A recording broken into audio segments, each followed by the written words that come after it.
wunderschönen guten Abend und herzlich willkommen zu Future Skills, Fähigkeiten für die Arbeitswelt von morgen. Mein Name ist Alexander Stein.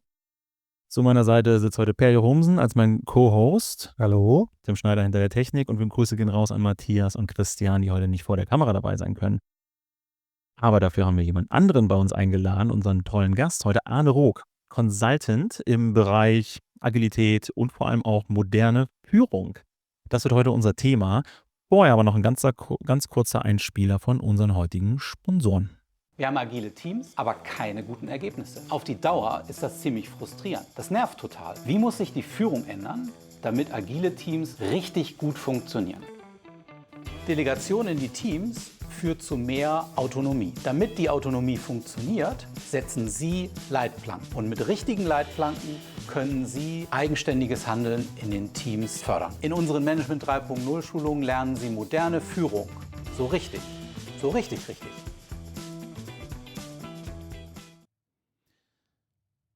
Genau. Falls ihr auch mal Sponsor werden wollt oder euch der Werbespot von IT Agile zum Halse raushängt oder ihr habt ganz anderes Feedback an uns, dann schreibt uns einfach eine E-Mail an info@agiler-norden.de. Agiler-Norden, weil der Agile Norden e.V., unser Veranstalter, für das Ganze hier aufkommt. Ehrenamtlicher Verein, für den wir gemeinnütziger Verein, für den wir ehrenamtlich hier tätig sind. Wir machen das hier in unserer Freizeit. Deshalb unterstützt uns gerne mit Spenden. Sponsoringplätze sind auch noch frei. Oder auch ganz einfach über ein Abo des Kanals und ein Like zu diesem Video. Entsprechend auch teilen auf den Social Media Kanälen und so weiter. Das hilft uns, mehr Reichweite zu generieren und euch, dass mehr Leute bereit sind für die Arbeitswelt von morgen. So, Arne, zurück zu dir. Herzlich willkommen, schön, dass du da bist. Ich habe dich schon angekündigt als Consultant. Du bist in vielen unterschiedlichen Unternehmen mittlerweile aktiv gewesen und hast dort mit Führungskräften gesprochen und gearbeitet. Und deshalb haben wir dich eingeladen, um mal über moderne Führung zu reden. Also welche Fähigkeiten und Techniken sind heute besonders relevant oder auch schon aus deiner Erfahrung und Expertise abzusehen, dass sie für die Arbeitswelt von morgen relevant sein werden oder werden könnten? Ist das im Thema Führung überhaupt schon der Fall oder reden wir da nicht eher davon, dass wir bestehende Techniken endlich mal etablieren sollten? Ja, das ist 'ne sehr gute Frage. Ich denke oft an eine Anekdote vom alten Schiller, der ja damals zusammen mit Goethe, das waren ja die großen Macker in Weimar und viele Newcomer, die Bücher und Gedichte und so weiter geschrieben haben, die wollten von denen natürlich gelobt werden, sozusagen. So wie heute, wenn man von einem Influencer empfohlen wird, dann geht die Berühmtheit durch die Decke. So war's damals bei denen ja auch. Und dann war es angeblich so, dass Schiller mal ein Buch zugeschickt bekommen hat von so einem Newcomer, und seine Rezension war: Das Buch enthält viele neue Dinge und viele nützliche Dinge. Leider sind die neuen Dinge nicht nützlich und die nützlichen Dinge nicht neu. Und an diesen Spruch muss ich sehr, sehr oft denken. Zum einen, weil er sehr witzig ist, zum einen dann auch, weil da viel Wahrheit drin ist. Und ich muss dazu sagen, natürlich gibt es viele neue Dinge, die nützlich sind. Aber wenn ich so an meine Arbeit denke und an Film und die Beratung, die ich da mache, dann sehe ich sehr oft, dass wir versuchen, immer den neuesten Trend hinterher zu jagen und die neueste Methode anzuwenden, anstatt mal die Dinge, die wir schon seit 30, 40 Jahren haben und die eigentlich sehr gut und auch zeitlos sind, anstatt die mal richtig einzusetzen. Mhm. Ähm, Insofern würde ich fast sagen, ähm, Future-Führungsskills sind im großen Teil auch einfach die vergangenen Führungsskills, aber die richtig eingesetzt. Welche vielleicht sogar halb vergessene Methodik aus dem Führungsbereich ist denn für dich aktuell ähm, die durchaus zukunftsrelevant ist, die man mal wieder rauskramen sollte, beziehungsweise endlich mal auch etablieren sollte? Gibt's da eine? Ja, also da fallen mir 2 sogar ein.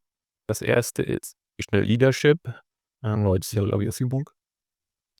Genau, und ist ja, glaube ich, schon aus den 70ern, ne? Hershey und Blanchard heißen die beiden, die dahinter stecken. Und ich kenne das auch schon ewig und früher konnte ich damit gar nichts anfangen. Ich habe mir das ist ja ist 'n bisschen schwer zu beschreiben, wenn man sich vor sich sieht, das Modell. Aber das ist ja im Grunde so eine Matrix. Ja, die überall Zirkeln und dann Genau, 4 Quadranten, und dann hat man verschiedene Reifegrade von Mitarbeitern und entsprechend hat man verschiedene Führungsstile, die man darauf anwenden soll. Und das ist eher gesehen habe vor, weiß ich nicht, 15 Jahren, dachte ich, naja gut, das ist ja nun in die Realität nicht zu überbieten. Und dann habe ich mich aber vor 2, 3 Jahren nochmal damit beschäftigt und da habe ich verstanden, wie viel da eigentlich drinsteckt und auf wie vielen unterschiedlichen Ebenen man das anwenden kann. Und seitdem verwende ich das immer in meinen Leadership-Trainings. Und das ist wahnsinnig interessant für die Leute. Und man kann wirklich sehen, wie bei denen die Glühbirnen anspringen, wenn man mal über das Modell spricht und dann auch über Anwendung spricht. Fragt, okay, wie würdest du jetzt anwenden, wenn deine One-on-Ones mit deinen Mitarbeitern hast zum Beispiel? Oder wie würdest du das anwenden, wenn du jetzt einen neuen Senior Engineer eingestellt hast oder wie auch immer. Also das ist ja sehr, sehr vielfältig. Das ist das eine. Und das zweite, wir können auch da noch mehr darüber sprechen, ich wollte das andere nur kurz erwähnen. Das zweite ist Richard Hackman. Der war ja Harvard-Professor und hat über 30 Jahre bestimmt an Teameffektivität geforscht und mehrere Bücher und etliche Papers darüber geschrieben. Absoluter Gigant in seinem Metier. An dem kommt man auch einfach nicht vorbei, wenn man sich so halbwegs wissenschaftlich mit dem Thema Teameffektivität beschäftigt. Und jetzt, er ist leider gestorben vor, weiß nicht, 15 Jahren vielleicht. Und jetzt gibt es sozusagen sein Modell weitergeführt von Ruth Wangerman, die auch mit ihm damals schon geforscht hat. Das ist ein unglaublich wertvolles Modell für Teameffektivität, finde ich, und gut wie keiner kennt es. Und ich treffe auch kaum jemanden, der jemals den Namen Richard Hackman gehört hat, was ich finde. Und darf ich kurz nachfragen? Ich habe den Namen gehört, EA, Schulterklopf. Hackman auch Salty Matrix oder ist das nur so ein Schnipsel, was ich kenne, aber du denkst an andere Modelle von ihm? Nee, das ist ein Schnipsel aus seinem großen Gesamtkunstwerk. Mhm. Also er hat im Grunde ein großes Modell entwickelt, das immer wieder weiter verfeinert. Und dann kann man in die verschiedenen Aspekte auf dieses Modell reinzoomen, sozusagen. Mhm. Und wenn man das anregt, man irgendwann zu dieser Authority Matrix, genau. Gibt es da einen übergreifenden Titel für das ganze Konstrukt oder findet man es am besten, wenn man seinen Namen mit Teameffektivität sucht? Ja, es gibt verschiedene Arten. Das eine ist, sein Hauptwerk heißt Leading Teams, mit einem unglaublich hässlichen Cover. Das ist immer noch ein super Buch. Oder man sucht nach Six Conditions Framework. Und das ist jetzt die weitergeführte Version von Ruth Wangerman und sie hat das mit anderen zusammen jetzt monetarisiert und dann gibt es eine Zertifizierung, wie es das immer so gibt. Gut, die Leute wollen Geld verdienen, kann man ihnen auch nicht verübeln. Aber im Grunde ist das das weiterentwickelte Hackman-Modell und da findet man auch im Web jetzt Einführungen zu. Mhm. So, eine andere Frage muss ich mir für später speichern, weil ich würde gerne nochmal auf einen bestimmten Aspekt hier reingehen.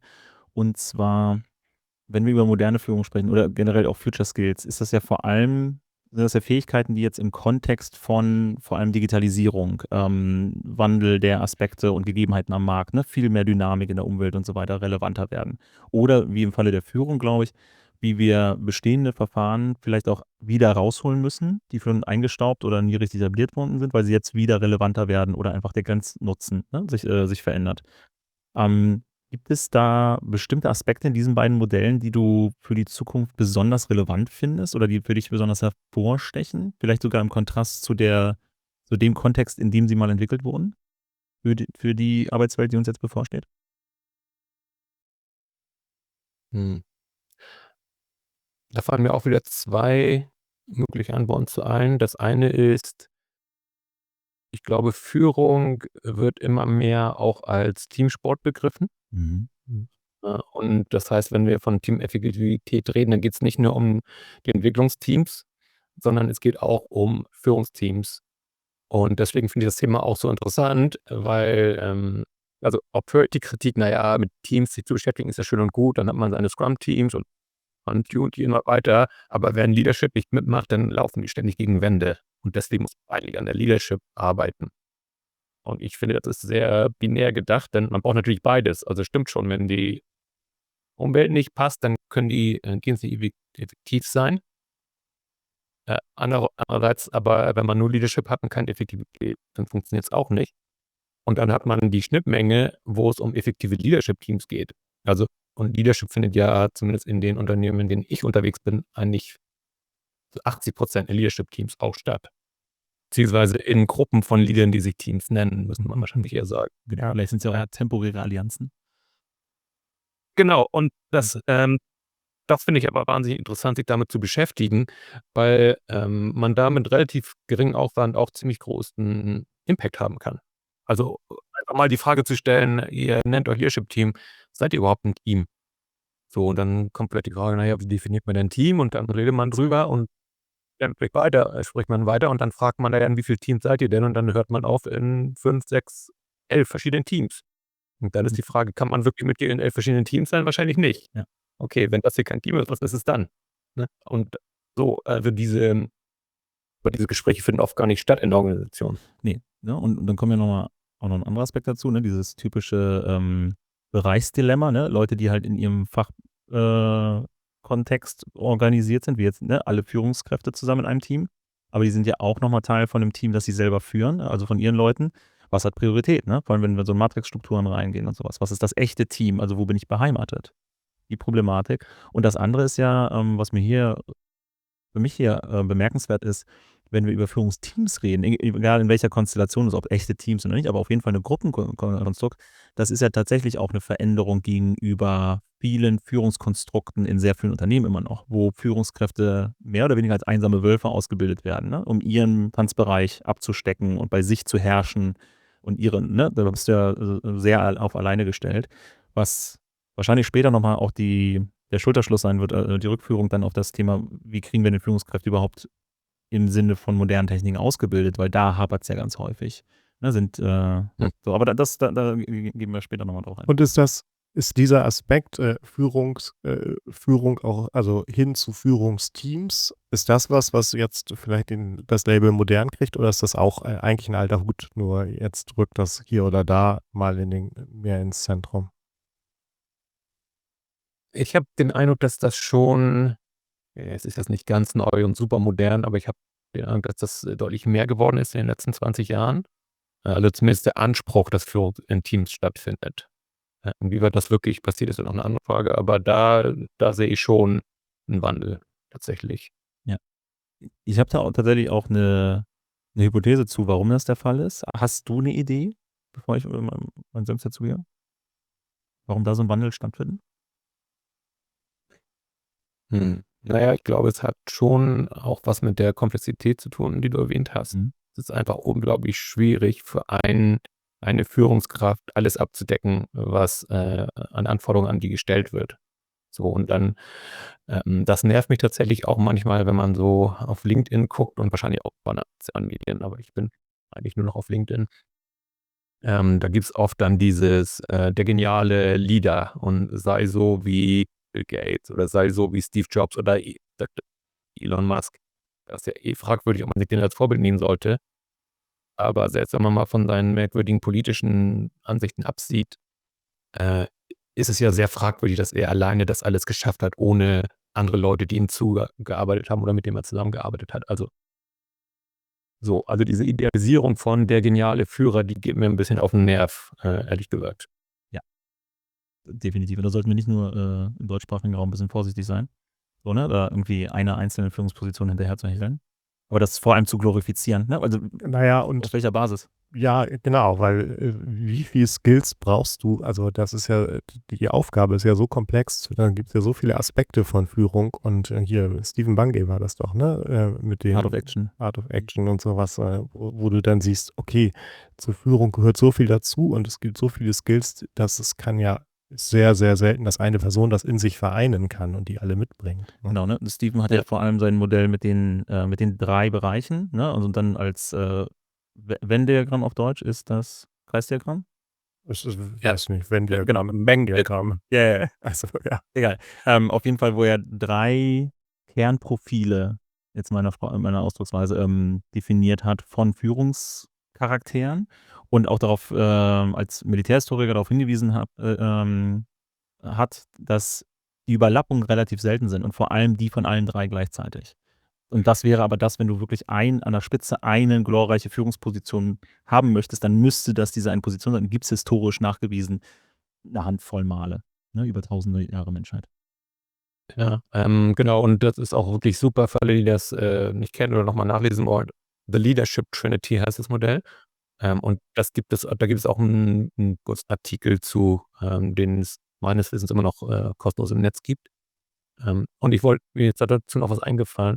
Ich habe mal mit einem Investoren gesprochen von einer mittelgroßen, wahrscheinlich schon relativ großen Investorenfirma aus den USA, die so irgendwie VC für Startups macht. Und der hat erzählt, worin sie investieren, ist nicht die Firma, sondern in Führungsteams. Was sie sich vor allem angucken, wenn sie so eine Firma unter die Lupe nehmen und jetzt entscheiden, investieren wir in die oder investieren wir nicht. Ja, das Produkt muss auch irgendwie Sinn ergeben und zukunftsträchtig sein und so weiter. Aber was sie sich vor allem angucken, ist, was ist das für ein Führungsteam und wie arbeiten die zusammen? Das fand ich extrem, extrem spannend. Ja, weil das ist tatsächlich auch, also da kommen wir jetzt mal um meine Hypothese und meine Wahrnehmung der letzten Jahre oder der aktuellen Zeit auch, dass diese gestiegene Dynamik, die gestiegene Komplexität vor allem im Bereich der Führung noch extrem unterschätzt wird.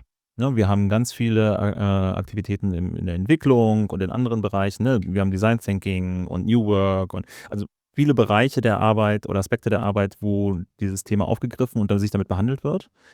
Bei Führungskräften wird es häufig noch runtergespielt. So. Aber bei denen trifft es vor allem auf den unteren Führungsrängen, im unteren Management, Teamleitung und vielleicht noch so Head-Level, die werden davon hart getroffen. Die werden, wenn überhaupt mal, so einzeln in Trainings geschickt, ohne die entsprechend darauf vorbereiten zu können, dass sie bereit sind für Konfliktthemen zum Beispiel, wenn ein Konflikt kommt, weil diese Dynamik halt so schlecht vorhersagbar ist. Das heißt, wir haben die Leute, die am wenigsten Erfahrung mit dieser Führung haben, die aber am meisten davon aushalten müssen, weil darüber bist du wieder sehr stark im Management drin, also auch weg von der operativen Ebene, weg von den eigentlichen Problemen und wie sie gelöst werden können. So, aber da haben wir die Erfahrung sitzen und diese Kippneigung ist da halt sehr schräg und das unterschätzen sehr, sehr viele und bilden dementsprechend, vor allem bin ja auch im Beratungsbereich unterwegs darin und zu wenig Unternehmen nutzen das überhaupt, um ihre Leute da auszubilden oder entsprechend darauf vorzubereiten. Und, das sind leider ja auch immer noch die Teamleiter, die erste Schicht an Generalisten, die man sich leistet, weil die operativen Kräfte sehr spezialisiert immer noch sind, auch wenn wir interdisziplinäre Teams haben in einigen Firmen. Aber wenn es dann mal aus dem Jobprofil rausgeht, dann ist nachvollziehbar die Hände hochgerissen. Das heißt, die Führung, der Teamleiter muss einspringen. So, weil der Head-Direktor kann nicht mehr, der ist zu weit weg. So, und das ist halt eigentlich ein schwaches Bindeglied, wenn man sich die Struktur dann anguckt.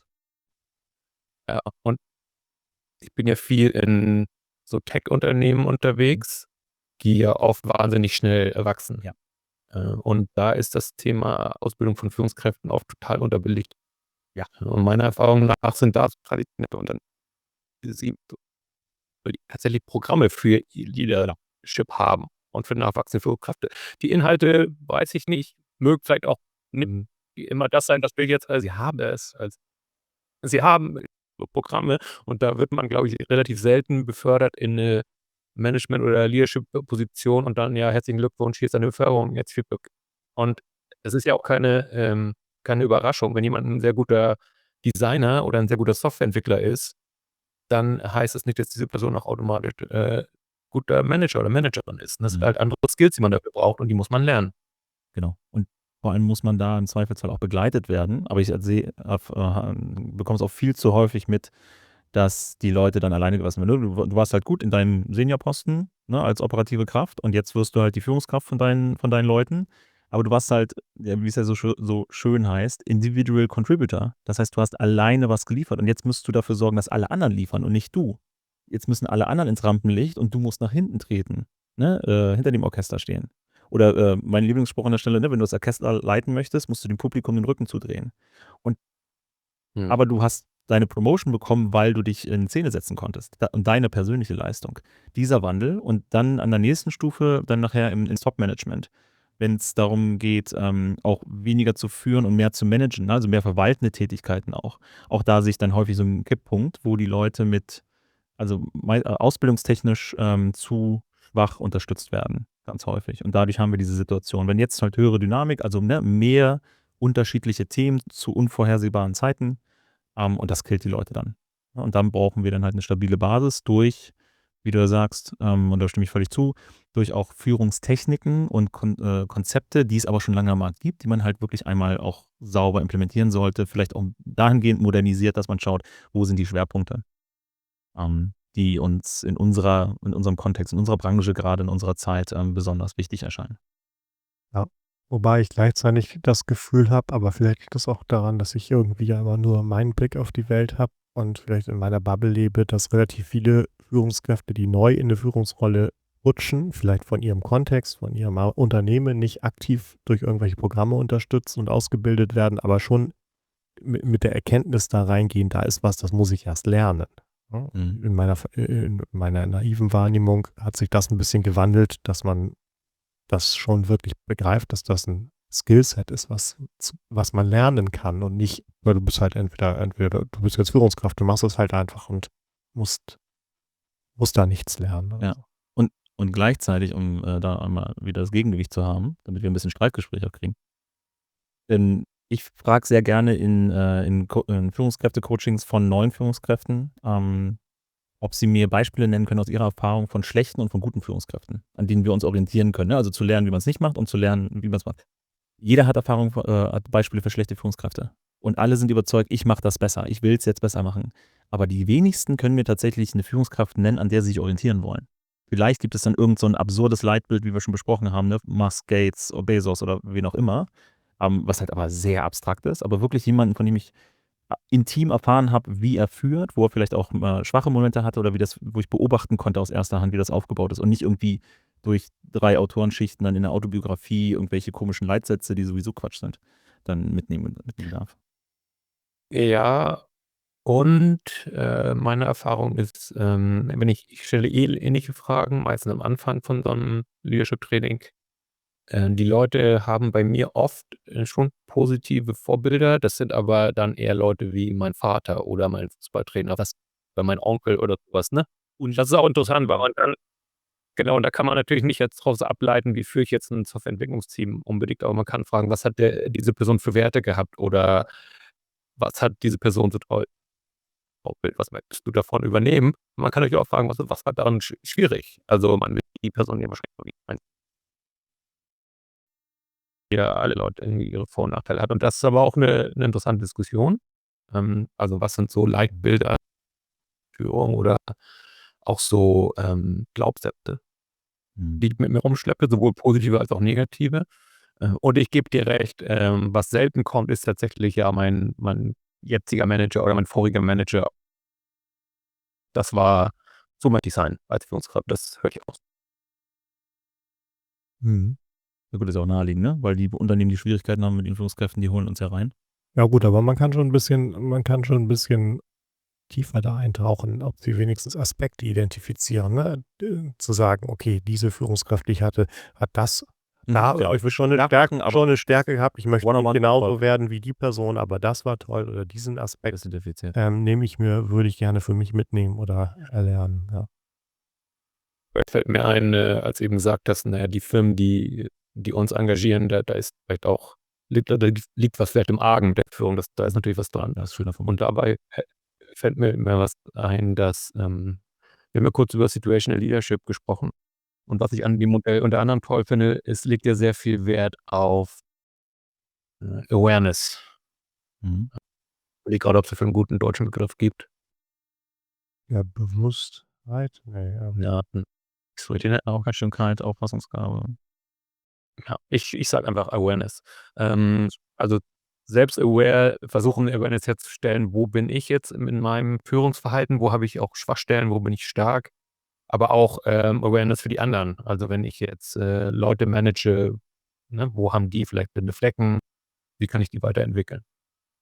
Ja. Und bei einem, Führungsprogramm, Leadership-Programm, was ich geleitet habe bei einem Kunden, da war es tatsächlich so, das war interessant und das war ganz toll. Die Leute waren ganz toll, die waren super interessiert daran und die haben das wirklich Spaß gemacht, die haben auch viel mitgenommen.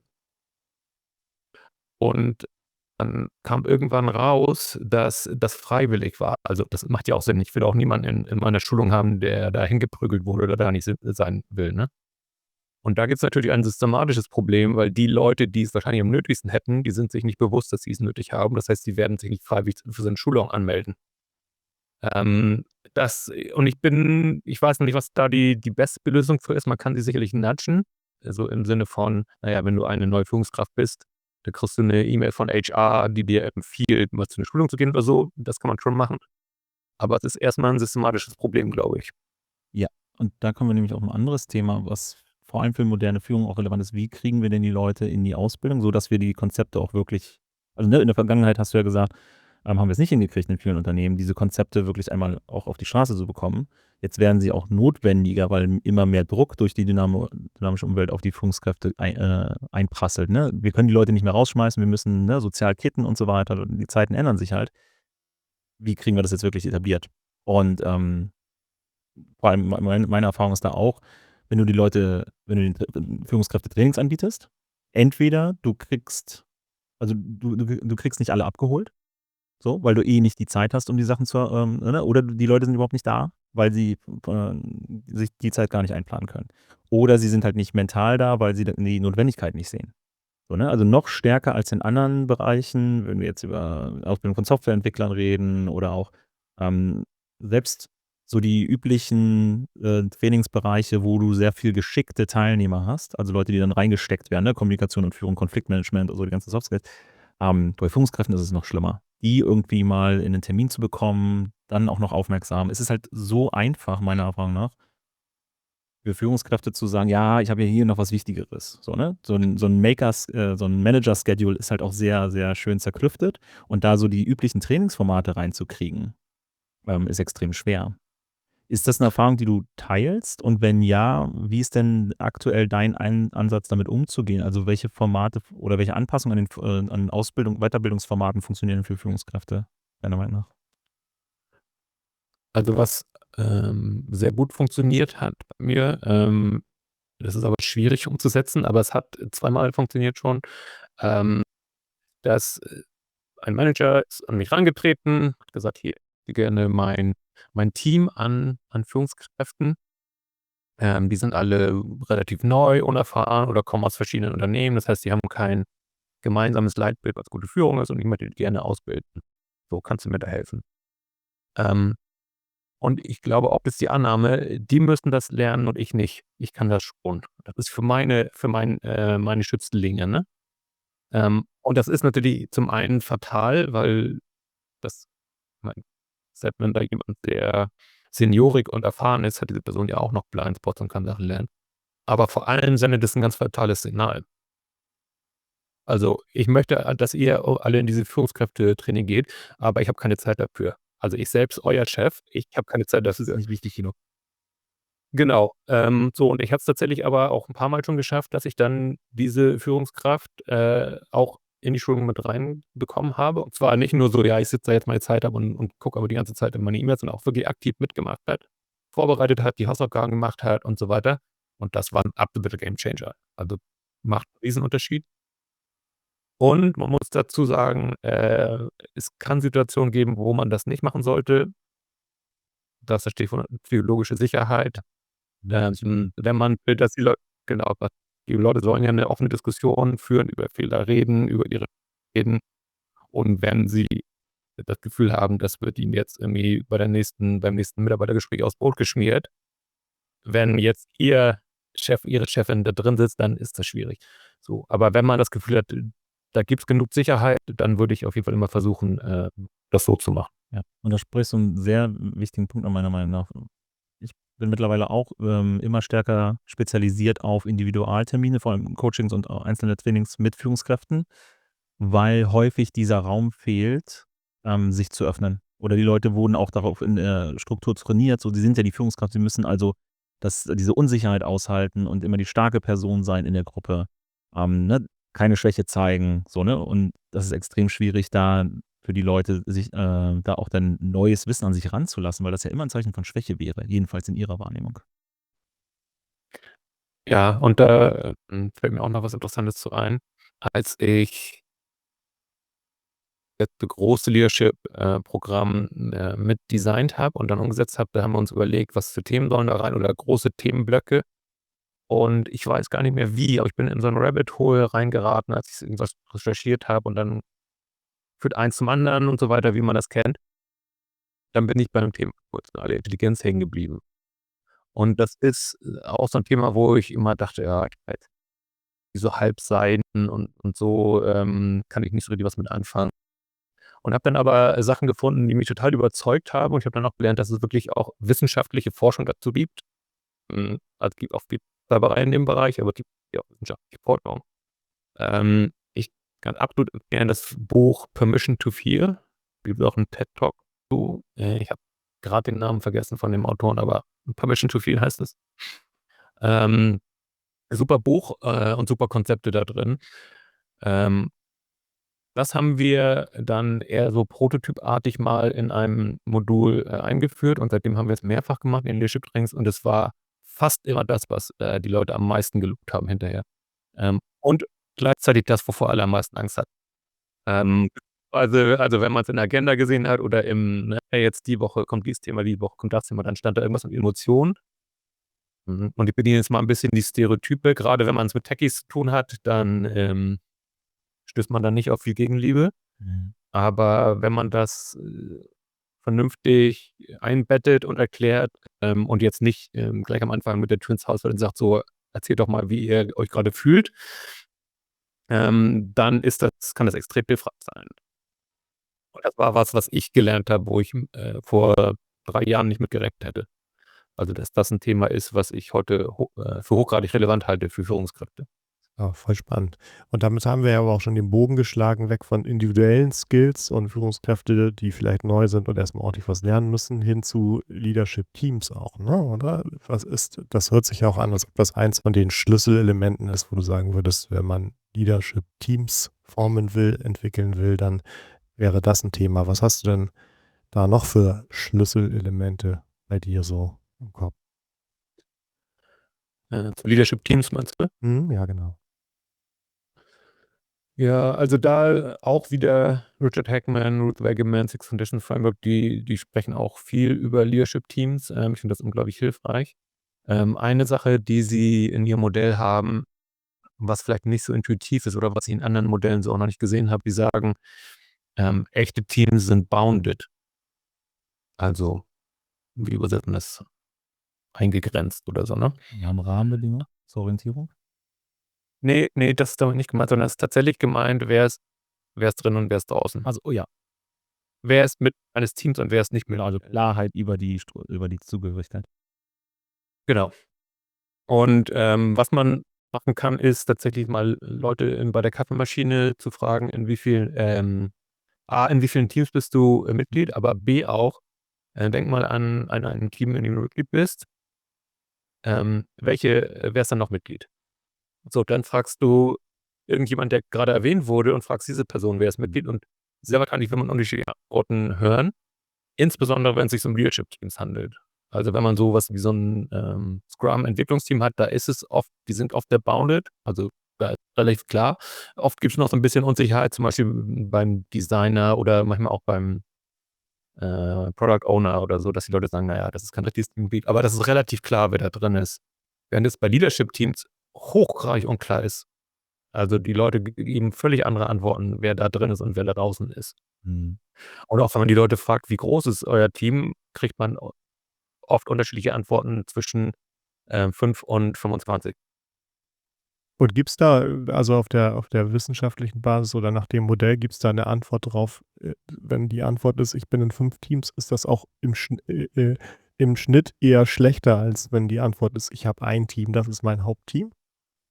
Oder kann man das nicht pauschal beantworten? Also mein Gefühl würde mir auch sagen, da zerreiße ich mich, das kann nicht gut funktionieren. Ja, und man könnte ja sogar so weit gehen und sagen, man kann nur Mitglied in einem Team sein, alles andere können keine Teams sein. Weil ein Kriterium von einem Team ist ja Interdependence, also gegenseitige Abhängigkeit. Und in dem Moment, wo meine Teamkollegen meinen Skill brauchen und meine Expertise, da muss ich da sein, um das Team zu unterstützen. Und wenn ich in 5 unterschiedlichen Teams bin, kann ich das nicht mehr gewährleisten. Also es gibt ja Leute, die haben ja mehrere Familien gleichzeitig, ne? Aber selbst da ist meistens bei 3 Schluss. Genau. Ja, gut funktionieren tut's auch nicht, ja, genau. Das ja, kommt drauf an, wie du da Das ist herausfordernd, sagen wir ja, so. und es ist eher ein Ausnahmefall, ne? Also, wir können da schon sagen, ne, es sollte eine Beheimatung klar sein, so, ne? Also, alles andere ist zu hinterfragen, ne? Also, es sollte irgendwie 'n Teil zu jeder Zeit bin ich Teil von einem echten Team und es hält wahrscheinlich, hier und da auch mit, ne? Aber es sollte eine klare Zugehörigkeit auch existieren. Ja, und da finde ich tatsächlich auch die Idee vom, First Team oder Team Number One sinnvoll. Wurde ja popularisiert durch Patrick Lencioni und ich bin kein Mega-Fan von seinem Modell, ehrlich gesagt, aber das Konzept finde ich, schon sehr hilfreich. Einfach zu fragen, was ist also das kurz zu erklären, was das bedeutet, ne? Also, es gibt ein Team, was alle anderen aussticht. Also, wenn jetzt ich Einladungen habe zu, Workshops oder Meetings von 3 verschiedenen Teams, dann würde ich immer das priorisieren, ne? Das Team Mhm. Number One. Ja. Und zu fragen: „Was ist euer Team Number One?“ Und dann aber auch zu fragen: „Was sind denn die Konsequenzen davon?“ Also, natürlich werden die Leute immer sagen: „Ja, das Team ist super wichtig für mich“, so. Aber wenn man sie fragt: „Was bist du denn bereit zu opfern?“ Also, wenn jetzt Team A dein Team Number One ist, du hast aber auch noch Team B und Team C, was bedeutet das dann? Mhm. Und darüber 'ne Diskussion zu führen, dann sagen die Leute vielleicht: „Na ja gut, also wenn wir uns jetzt alle darauf einigen, dass das hier unser Team Number One ist und wir committen uns alle, dann bin ich tatsächlich bereit, Team B zu sagen, dass ich da nicht mehr mitmache. Oder ich würde jetzt meinem Team C sagen, dass ich, nur noch komme, wenn ich nichts anderes, vorhabe. Also, ich bin da sozusagen nur noch optional“, ne? So geschieht oder was auch immer das ist, aber man kriegt das natürlich nicht umsonst. Wenn man sagt: „Wir wollen wirklich starkes, effektives Team bauen und das soll unser Team Number One sein“, dann muss man dafür auch 'n Preis bezahlen. Ja. Mhm. Ansonsten verkommen halt alle zur Mittelmäßigkeit. Dann hast du auch Ja. nichts gewonnen am Markt. Ja. Darf ich wegen Lencioni und Five Dysfunctions, weil du es angesprochen hast, kurz nachhaken, weil die Geschichte oder das Buch dreht sich ja auch um ein Leadership-Team, ne? Ähm, Du hast gesagt, du bist kein Fan, kein absoluter Fan oder kein großer Fan. Entschuldigung, wortwörtlich weiß ich jetzt gerade nicht mehr, was du gesagt hast. Welche 1, 2, 3 Stellen siehst du kritisch daran? Also, ich sehe nichts kritisch daran. Da ist auch nichts, wo ich sagen würde, da stimme ich nicht zu, das stimmt nicht. Und man muss sagen, er ist 'n wahnsinnig guter, Redner, wahnsinnig guter Autor. Das ist einfach eingängig, was er schreibt. Geschichten und so weiter, das ist alles toll. Weshalb ich kein Riesenfan bin, ist, dass er sehr auf die Verhaltensebene abzielt. Also, seine Beispiele und, ja, im Wesentlichen seine Beispiele, aber auch das Modell, das ist ja sehr stark: So müssen sich Leader verhalten. Ähm, und ich glaube, dass Verhalten sehr oft 'ne Funktion von, der Umgebung und den Strukturen ist. Und man wird, glaube ich, oft feststellen, wenn man 'n bisschen weiter bohrt, die Leute verhalten sich komisch. Jetzt kann ich hingehen und versuchen, sie zu coachen oder zu mentoren oder sonst was, um ihr Verhalten zu ändern. Äh, aber das wird vielleicht nicht nachhaltig sein, wenn die unterliegenden Strukturen eigentlich für das Verhalten verantwortlich sind. Also, du Und vermisst ein bisschen den systemischen Blick da. genau. Und man kann ja vielleicht mal 'n vielleicht 'n bisschen plumpes Beispiel geben, aber, das ist schon sehr relevant. Wenn ich möchte, dass, ein Team jetzt als Team gut zusammenarbeitet und ich beobachte jetzt, da ist eine Person, die arbeitet nicht gut mit den anderen zusammen, die kocht immer ihr eigenes Süppchen. Mhm. Das ist ja relativ leicht zu beobachten, ne? Und jetzt, sehe ich, das Verhalten ist inakzeptabel, das ist keine richtige Zusammenarbeit. Jetzt gehe ich mal hin und, rede mit der Person und gebe der mal 'n Pep Talk oder wie auch immer. Was vielleicht dahinter liegen könnte, ist ja, dass das, Anreizsystem, was wir in der Firma haben, dafür sorgt, dass nur die Leute befördert werden, wo man die Einzelleistung sehen kann. Und das gibt's tatsächlich oft, also, auch bei, Softwareentwicklern. Wenn man dann irgendwie befördert werden will von Engineer zu Senior Engineer oder zu Staff Engineer, muss man oft nachweisen, was habe ich jetzt, an geilem Code beigetragen? Was ist meine persönliche Leistung, also mein persönlicher Beitrag an Code? Das fördert nicht gerade, Teamwork und Zusammenarbeit und Pair Programming, ne? Also, Pair Programming kann ich ja gar nicht feststellen, wer was beigetragen hat. Und wenn ich jetzt, 'n Engineer, bin, der gerade auf seine, Beförderung hinarbeitet, dann werde ich wahrscheinlich, meinen Schwerpunkt darauf legen, dass ich selbst guten Code schreibe, der auch mir persönlich zuzuordnen ist. Und dann bringt es relativ wenig, wenn mein Manager mir Talk gibt und sagt, du musst aber mehr mit den anderen zusammenarbeiten. Ja, genau, das kollidiert dann halt mit dem Leitmotiv, ne? Ja. Die gehen die Motivation nicht einher.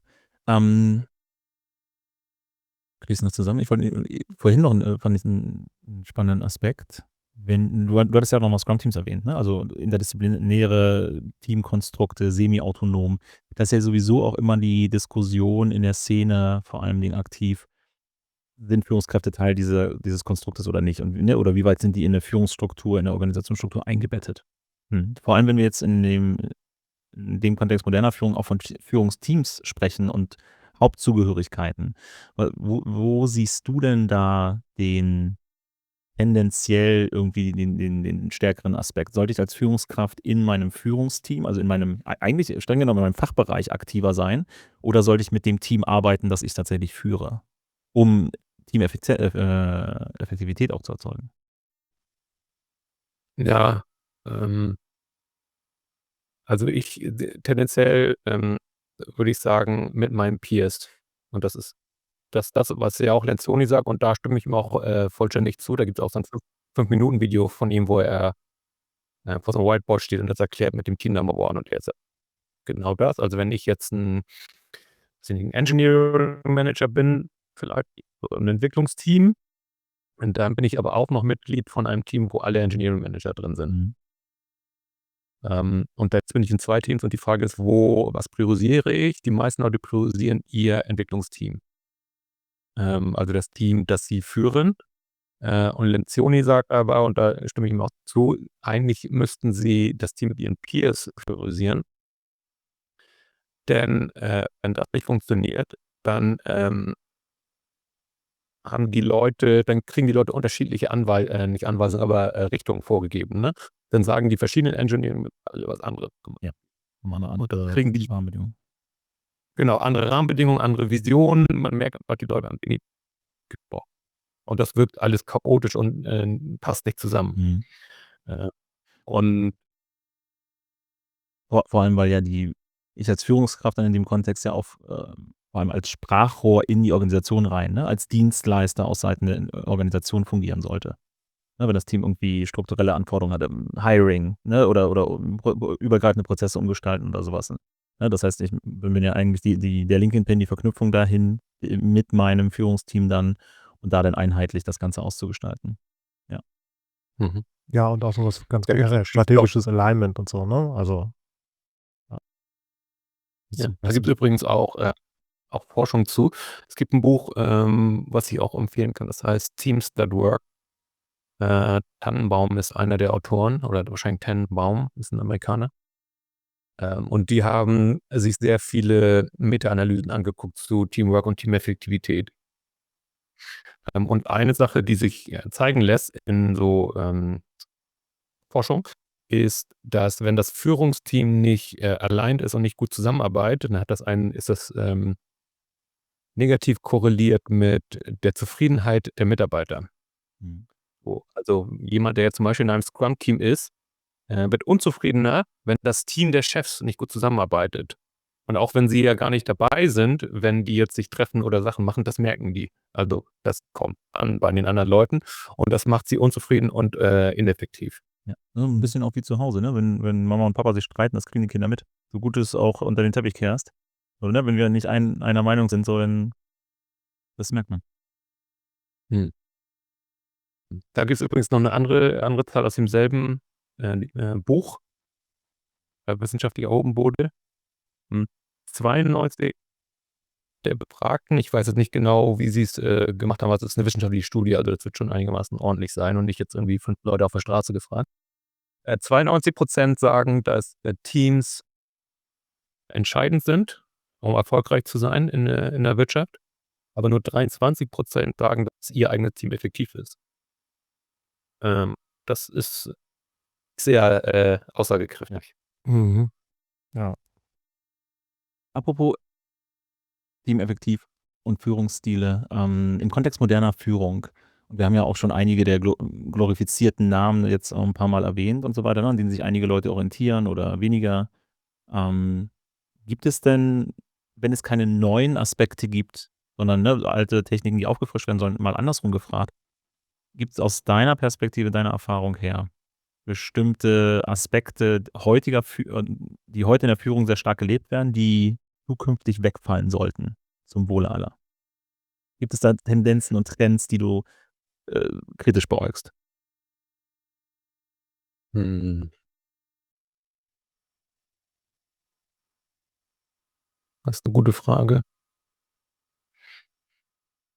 Außer dem offensichtlichen Wasserfall? Ist vielleicht Also das, was Führungskräfte heute machen, was sie eigentlich in Zukunft nicht mehr machen sollten. Ja. Gibt es irgendwelche Techniken, wo du sagst, die sind einfach nicht mehr zeitgemäß, ne? Also, die fallen auf jeden Fall offensichtlich runter. Okay. Ja, eine Sache, die mir einfällt, sind Status-Updates. Mhm. Und ich habe so eine Theorie, wahrscheinlich sollte ich der mal einen Namen geben und damit berühmt werden. Nee, Also, die Arne-Ruck-Theorie? ja, Arne's Law. Jedes regelmäßige Meeting verkommt zum Status-Meeting, wenn es lange genug läuft. Und selbst wenn es am Anfang total wertvoll ist, also zum Beispiel wir haben ein Projekt und jetzt treffen wir uns täglich oder wöchentlich, um uns zu koordinieren. Ist total sinnvoll und jetzt läuft das weiter. Und nach ein paar Monaten, vielleicht gibt es das Projekt gar nicht mehr oder das nächste Projekt oder wie auch immer, das Projekt ist jetzt irgendwie, ja, es läuft so vor sich hin. Treffen sich die Leute immer noch, weil das einfach unbegrenzt im Kalender angelegt wurde. Und sie wissen aber gar nicht mehr, warum sie sich eigentlich treffen, und dann machen sie Status-Updates. Und was das zweite Beispiel, wo das sehr häufig vorkommt, ist, ein Chef trifft sich mit den Reports, ich will nicht Untergebenen sagen, das ist so blöd, so. Ja. Sein Mitarbeiter. Seinen Ja. Mitarbeitern, genau, danke. Und die haben dann auch ein wöchentliches Meeting oft. Und dann geht es auch darum, dass jeder sozusagen an den Chef, die Chefin berichtet so, guck mal, was ich alles Tolles gemacht habe. Was für die anderen erstmal relativ uninteressant ist. Und zweitens ja auch die Frage aufwirft, braucht man dafür wirklich ein Meeting? Das kann man ja eigentlich auch irgendwie in asynchron machen über ein Dokument oder Slack oder E-Mail oder sonst was. Genau, schick 'ne Mail an mich. Also, warum haben wir dafür 'n Termin, ne? Also, Zeit im Kalender, während sich sowieso die meisten über die ganzen Meetings im Kalender beschweren, wo aber gar nicht viel Interaktion besteht. Also, warum sollten wir zur gleichen Zeit am gleichen Ort sein? Welchen Vorteil hat das eigentlich bei der knappen Zeit, die uns zur Verfügung steht? Ja, und den Eindruck teile ich ganz extrem, dass das sehr stark unterschätzt wird und auch vor allem nicht bewusst darauf geachtet wird, dass das nicht woanders reinkriecht.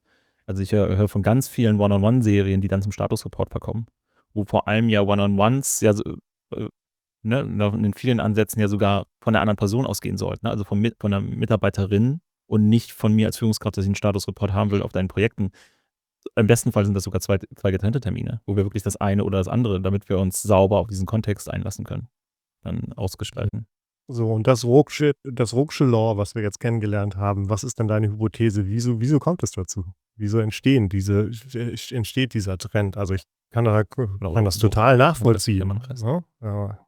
Weil du Reports magst? Nein, ich kann in meiner Erinnerung mich an einige Meetings, erinnern, die genau so die erstmal wertvoll waren und dann irgendwann kamen alle zusammen, wussten nicht, was sie machen sollen und ihr Reflex war: „Ja, dann machen wir Statusreport. Das schadet bestimmt nicht“, ja, so ungefähr. Ich glaube, genau das ist es auch. Es ist halt einfach und wir kennen es und deswegen fallen wir darauf zurück, wenn uns nichts anderes einfällt. Wenn wir ein anderes Beispiel dafür genau, wir müssen irgendwie die Zeit rumkriegen, ne? 'N anderes Beispiel übrigens, ist Daily Scrum. Also, wenn ich Scrum-Schulungen gebe, dann und selbst wenn ich jetzt nicht, alle Elemente durchgehe, weil wir jetzt irgendwie nicht so viel Zeit haben, ein Punkt, wo ich immer drauf eingehe, ist Daily Scrum, wo die Leute am Anfang sagen: „Na ja, das haben wir jetzt so wirklich verstanden.“ Und dann sage ich immer, das Daily Scrum ist kein Status-Update. Es ist kein Status-Update, es ist kein Status-Update. Und die meisten wissen das nicht. Die meisten Leute behandeln es als Status-Update, aber sie sagen es auch, ne? Also, ist ihnen schon bewusst. Wir machen Status-Reporting und die 3 traditionellen Fragen, die es immer noch oft gibt, die aber, glaube ich, Die sind schon lange raus. sehr viele als dysfunktional empfinden, ne? Was habe ich denn genau gemacht? Was behindert mich? Was mache ich bis zum nächsten? Das ist ja im Wesentlichen 'n Status-Update, ne? Und dass man aber eigentlich Inspect und Adapt auf das Sprint-Goal macht, das weiß wie niemand. Also, Beziehungsweise wird es nicht etabliert, ja. Wissen tun es vielleicht sogar noch ein paar Leute, aber es kommt nicht auf die Straße. Was Ja. kommt denn? ich wollte übrigens noch was sagen zu dem Law oder Law, Doch. deiner Anekdote. Weiß nicht, ob ihr schon mal von Stigler's Law gehört habt. Ich habe jetzt hier noch konkret Ich nicht, nein. das hier nochmal kurz aufgerufen nebenbei, das ist super. Stigler's Law of Eponymy, ich weiß nicht, was Eponymy ist, aber das Gesetz sagt im Wesentlichen, dass jede wissenschaftliche Entdeckung, die nach einem Menschen benannt ist, wurde von einem anderen Menschen gemacht. Ja. Und jetzt kommt's raus, diese Entdeckung geht natürlich auch nicht auf Stigler zurück, sondern auf Genau, da habe ich schon mal gehört. auf den Vater der modernen Soziologie, Robert Burton. Aber das hat er sozusagen, also Stigler hat einen Artikel geschrieben zu Ehren von dem Merton und hat das als Witz gemacht, ne? Also er hat das als Witz gesagt, das ist jetzt Stiglers Law, ihm war schon bewusst, dass da eine Ironie drin ist. Ja, aber das fand ich einfach eine nette Anekdote. Das war scheiße auch. Ja, cool. Wir haben ja jetzt schon ein paar Themen angekratzt. Ich habe auch gesehen, dass du jetzt gerade in der letzten Zeit wieder aktiv am Bloggen bist. Da hast du ja auch zu Team Number One oder zu Teams und wie viele Teams sollte man eigentlich haben und sowas was geschrieben, ne? Also wir verlinken das mal, dein Blog. Ist das jetzt so der große Kickoff und du schreibst jetzt richtig viel Blogs oder weißt du noch nicht? Doch.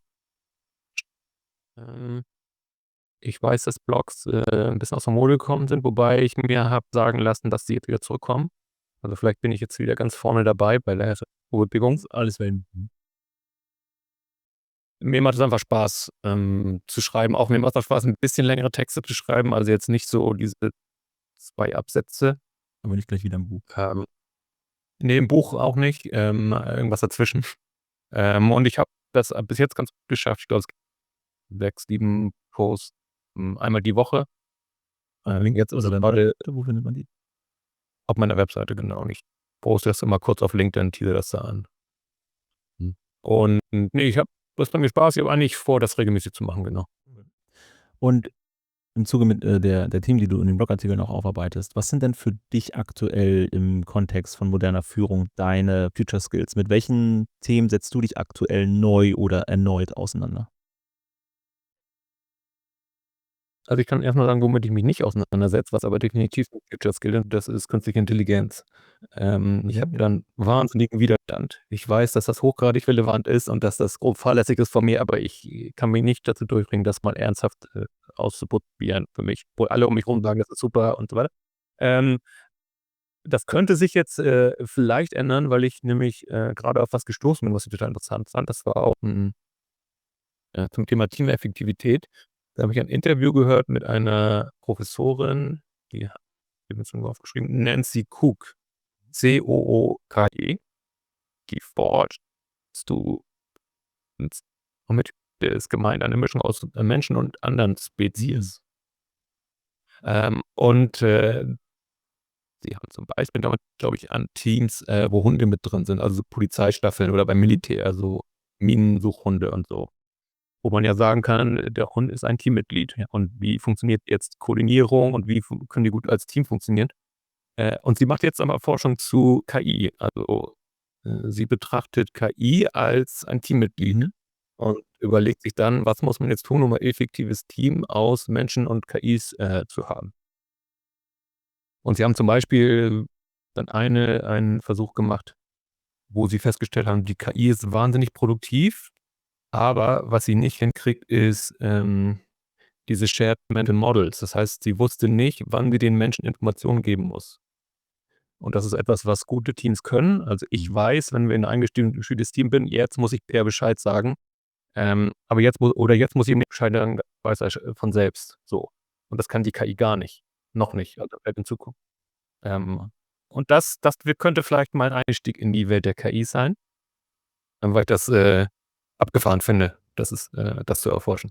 Okay, spannend. Aber ich hätte sonst tatsächlich noch ein paar Anschlussfragen gehabt zu KI im Führungskontext, aber dann lassen wir die, wenn du da noch nicht so weit drin bist, machen wir es vielleicht in einer zukünftigen Folge in 1, 2 Jahren, wenn du dich da reingearbeitet hast. Weil ich bin auch vor einer Weile über eine spannende Umfrage, war keine Studie, aber eine Umfrage, wo vor allem auch viele Führungskräfte und Entscheider in Unternehmen gefragt wurden, wie wichtig ist KI für den Arbeitskontext und welche Berufsgruppen werden deren Meinung nach als erstes betroffen sein von KI, also tendenziell wegfallen. Und ich war überrascht, dass Management und Führung an vorletzter Stelle gekommen sind. Wo ich aktuell sehe, dass vor allem viele Verwaltungstätigkeiten sehr gut durch KI ersetzt werden können. Und ich glaube auch, dass im Führungskontext sehr viel unterstützt werden kann durch KI und viele Führungskräfte, vor allem auch, wir haben auch schon drüber gesprochen, ne, wie ähm, tendenziell die auch blinde Flecken haben gegenüber ihren Stärken und Schwächen und wie schwer sich auch viele Führungskräfte immer noch tun, dann auch sich weiterzubilden oder neue Erfahrungen aufzunehmen und so weiter. Ob da nicht tatsächlich auch KI eher also doch einen stärkeren Impact haben würde in Zukunft bei der Zusammenarbeit mit Teams, bei der Führung auch mit Teams oder wenigstens bei Management und beim Managementthemen, Aufgaben als grade angenommen wird. Ne, weil natürlich die Manager alle denken: „Na ja, die anderen, ne, wir werden die Developer ersetzen, weil das ist ja schön günstig.“ Ich glaube, es wird auch einige Managementpositionen und vor allem Strukturebenen treffen. Ja, was ich interessant finde, bei der ganzen Diskussion um KI, auf der einen Seite höre ich, so Sachen wie: „Na ja, wir brauchen in 5 Jahren auch keine, Softwareentwickler mehr, das macht alles KI, das könnt ihr jetzt schon und, das wird alles total revolutionieren.“ Und dann sieht man ja auch Sachen, die einfach abgefahren sind, also Roboter-Taxis und weiß ich. Auf der anderen Seite versuche ich 'n Bild zu generieren und die Leute haben immer noch 12 Fingern. Und, die beiden Dinge, die kriege ich einfach schwer zusammen, ne? Also, wie kann beides gleichzeitig wahr sein, dass die KI so gut und so schlecht gleichzeitig ist? Aber Ja, Ja. weil tatsächlich viele Sachen sind nicht wahr. Bei ganz vielen Sachen wird noch getrickst, da sind Hotfixes, da sind gemockte Sachen mit drin, ne? Diese ganzen Use Case also, das ist vielleicht noch mal 'n Thema für 'n anderen Ja, Podcast, aber in meiner ja. Meinung gibt es noch keine richtige Killer-Applikation für die KI-Geschichten. Es gibt ganz viele Sachen, die interessant sind und wo auch die Entwicklung auch sehr stark voranschreitet, die man auch aufm Schirm haben sollte. Aber wirklich das Alltagstaugliche, das uns ganze Aspekte des Lebens oder auch der Arbeit ersetzen würde oder so, da sind wir noch nicht großflächig dran, ne? Und da ist dann fraglich, wie dicht wir da davor sind, ne? Also, wie schnell das dann kommen wird. Aber aktuell ist es alles noch Wetten, die gemacht werden, aber noch nicht, tatsächlich aufgelöst. Ja. mhm, So, Arne, du hast aber das so angeteasert im Sinne von, das ist ein Thema, womit du dich nicht beschäftigst, aber dich beschäftigen solltest eigentlich. Das hörte sich so an, als ob du aber auch noch ein für dich, Future Skill Thema hast, womit du dich jetzt schon wirklich ja. beschäftigen willst. Ich habe nicht gehofft, dass ich damit Zeit schinden kann und ihr dann das vergesst. Ach Mist, das war mir leid. Was ist die nächste Weiterbildung, die du für 2025 gebucht hast? Ich habe noch nichts gebucht, ich kann aber tatsächlich auch noch was sagen. Es gibt eine Sache, ein Thema, was ich wahnsinnig interessant finde, was ich gerne mehr anwenden würde. Ich habe das, noch nicht so den einen Hebel gefunden, wie man das im hm, zum Beispiel beim Kunden, gut einsetzen kann. Ich sehe es überall, aber es ist, 'n bisschen abstraktes Thema. Und zwar So 'ne kurz das Thema da mal erhöhen, weil da Binary Thinking, ja, war nämlich grade 'n Aussetzer. ja, ich hatte es doch gar nicht gesagt, ich sage es jetzt. Binary Thinking, also binäres Denken. Was steckt dahinter? Ähm, genau, also dass man sagt, mache entweder agil oder Wasserfall zum Beispiel, um das jetzt mal in dem Kontext zu bringen. Aber man kann es ja auf sehr, sehr viele Bereiche anwenden, ne? Man ist entweder links oder rechts. Man ist und diese polarisierten Gesellschaften, wo ja oft die Rede von ist, man ist entweder Demokrat oder Republikaner. Ähm, 1.000 Beispiele aus dem privaten oder auch aus dem beruflichen Alltag. Und in meiner Erfahrung ist es, selten produktiv, so zu denken. Also entweder machen ganz immer. Ist ja auch sowas. Ihr man bei uns kann ich machen. Und es gibt, ja, wie gesagt, das ist ja ein sehr großes, auch ein bisschen evoluses Thema, aber ein Ansatz, den ich total interessant finde, ist Polarity, Management. Da gibt es mehrere Bücher von Barry Johnson heißt er. Mhm. Und er hat 'n Modell, wie man Polaritäten navigieren kann. Jetzt führt das 'n bisschen weit, das zu erklären, aber ich finde das wahnsinnig spannend, das Thema. Und ich wünsche mir, dass ich da noch 'n bisschen besseren, Griff dran kriege, um das 'n bisschen griffiger für mich selbst einzusetzen, aber auch anderen zu erklären. Mhm. Ja, cool. Und ich kram gerade in meinem Gedächtnis, haben wir hier schon mal in irgendeiner anderen Sendung über Polarity Management gesprochen? Weil der Begriff bekannt vorkommt. Ja, genau, weiß ich nicht mehr. Okay, Wenn wir jetzt schon ist er dabei mir sind. nochmal wieder verankert. Jetzt muss ich aber mehr weiß ich auch noch nicht darüber. Genau. Aber total relevantes Thema natürlich auch nicht. Ja. Hier, wir sind, Kennzeichen aus der Regie, dass wir zum Ende kommen sollten. genau, Wir sind ja. langsam beim Stundenmarker angekommen. Bevor wir aber uns von dir verabschieden, Arne, hat Per noch eine Info. Ja, genau. Wir verschenken ja keinen Wein, keine leckeren Bonbons oder irgendwie sowas. Ist auch alles virtuell ein bisschen schwierig. Wir pflanzen wieder einen Baum für dich. Du hast schon irgendwo in Mecklenburg-Vorpommern ein oder zwei Schnell oder noch 3 daneben. Bäumchen stehen. Wir pflanzen einen weiteren und du kriegst ein schönes Zertifikat dafür und wir kompensieren ein bisschen über die nächsten 30, 40 Jahre von dem CO2, was wir hier für diese Sendung verheizt haben. Ja, prima, finde ich gut.